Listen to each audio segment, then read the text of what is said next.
तस्वीरों को देखकर कल हर कोई भावुक हो उठा था और हर कोई सोचने पर मजबूर हो गया था कि ये कैसा नया भारत है, ये कैसी नई शुरुआत की है।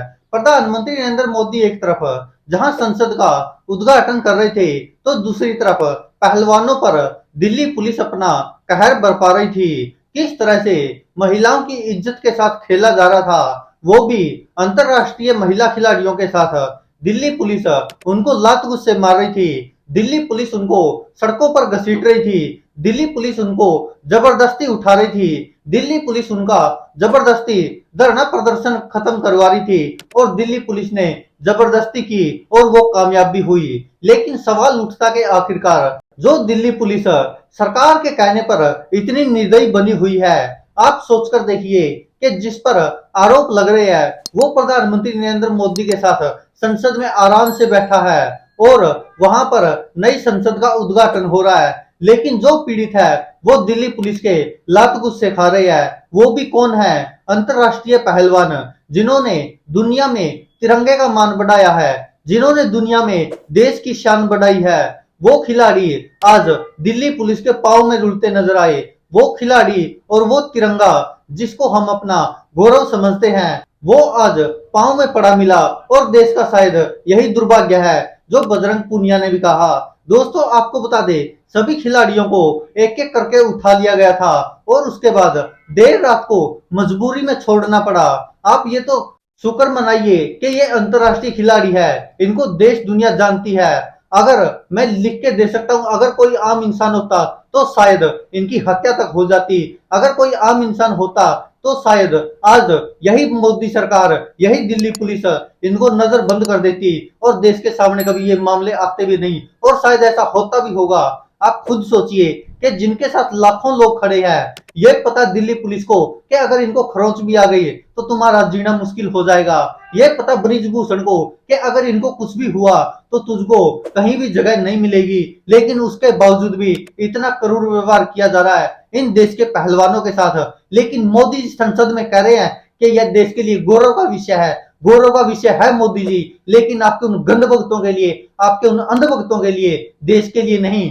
देश को जिस लोकतंत्र के मंदिर में आप इन मंदिरों के पुजारियों को बैठा रहे हैं, वहां पर विपक्ष बैठता है, वहां पर देश को चलाने वाले नेता बैठते हैं। अगर यही सब करना था तो आप जो अयोध्या में राम मंदिर बन रहा है वहीं पर जाकर कर लीजिए। क्या जरूरत थी इतना खर्चा करने की, क्या जरूरत थी संसद बनाने की? ये आरोप लगा रहे हैं लोग और कह रहे हैं, साथ में विपक्ष भी कह रहा है कि आखिरकार ये हो क्या रहा है। अगर संसद इन पुजारियों से चलती है, शायद उनको ये भी नहीं पता होगा कि लोकतंत्र होता क्या है, क्यों लोकतांत्रिक देश है हमारा, ये भी नहीं पता। हमारा देश एक धर्मनिरपेक्ष राज्य है और हमारा संविधान इस बात की भी इजाजत नहीं देता है, लेकिन उसके बावजूद भी सारे कानूनों को ताक पर रखकर संविधान की हत्या करके उसके बावजूद भी भारतीय जनता पार्टी की सरकार वो सब कर रही है जो उसको करना है। एक संसद को मंदिर बनाकर रख दिया है, वहां पर पुजारी आकर बैठे हैं, जहां देश को चलाने वाले नेता बैठते हैं। लेकिन कहीं ना कहीं सवाल उठता कि आखिरकार हमारा देश किस दिशा में जा रहा है। आखिरकार एक हत्यारे को बचाने के लिए क्यों दिल्ली पुलिस देश की इज्जत के साथ खिलवाड़ कर रही है? आखिरकार क्यों भाजपा उस हत्यारे के समर्थन में खड़ी है? हत्यारा क्यों कह रहे हैं? क्योंकि उसने खुद कबूल किया है कि मैंने एक आदमी की हत्या की है।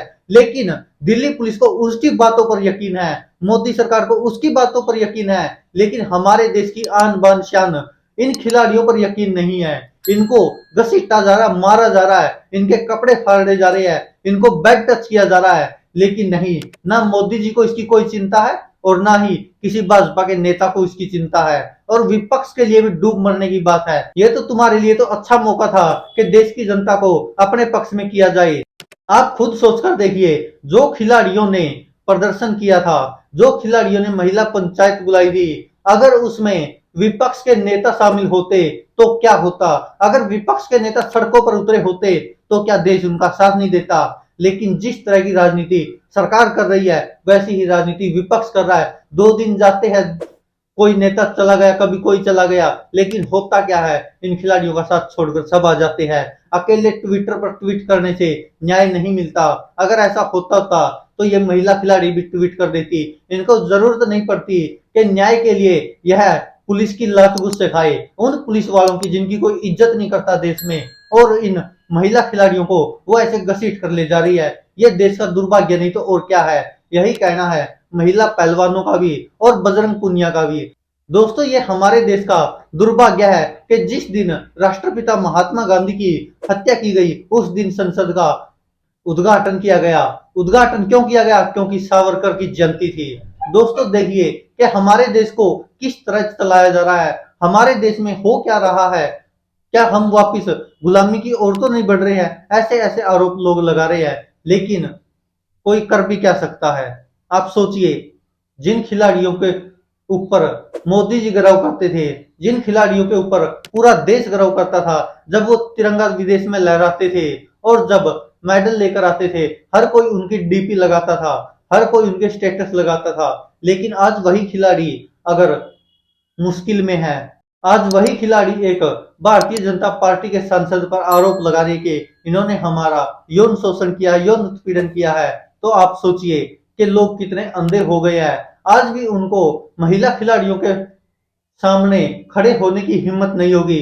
वो मोदी जी जो कहते थे कि विनेश फोगाट तो मेरे घर की बेटी है और डूब के मर जाना चाहिए ऐसे बाप को, कि उनकी ही पार्टी का नेता उनका यौन उत्पीड़न कर रहा है, यौन शोषण कर रहा है और उनके कानों में जू तक नहीं देंगी।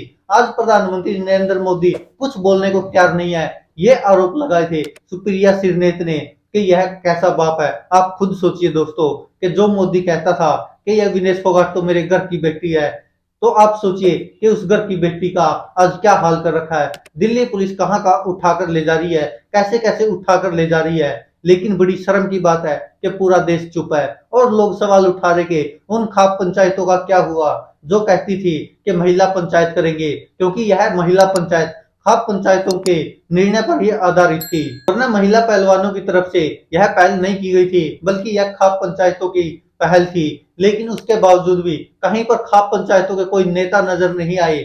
और राकेश टिकैत, अगर शायद राकेश टिकैत इसमें शामिल होते तो शायद इतना बड़ा हमला नहीं होता खिलाड़ियों की इज्जत पर।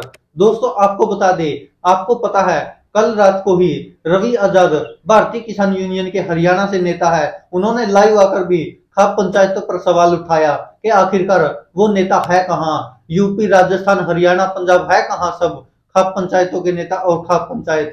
लेकिन कोई भी कहीं नजर नहीं आया। और ये हमारे खिलाड़ी जिनके कहने पर सड़कों पर उतरे थे, जिनके कहने पर संसद के सामने महिला पंचायत करने जा रहे थे, उनकी इज्जत के साथ खेल गई दिल्ली पुलिस और भारतीय जनता पार्टी जश्न मना रही है। और अभी भी फोटो एडिट कर करके दिखा रही है कि किस तरह, देखिए विनेश फोगाट, संगीता फोगाट अरेस्ट होने के बाद भी मुस्कुरा रही है और फोटो एडिट कर दिया, वो रो रही है और उनको एडिट करके दिखा दिया कि ये हंस रही है। ऐसी मानसिकता हो गई है। और अंधभगत, गंधभगत, देशद्रोही लोग उनको शेयर किए जा रहे हैं, जिनको ये भी नहीं पता कि सच्चाई क्या है। और बड़ी शर्म की बात है हमारे लिए।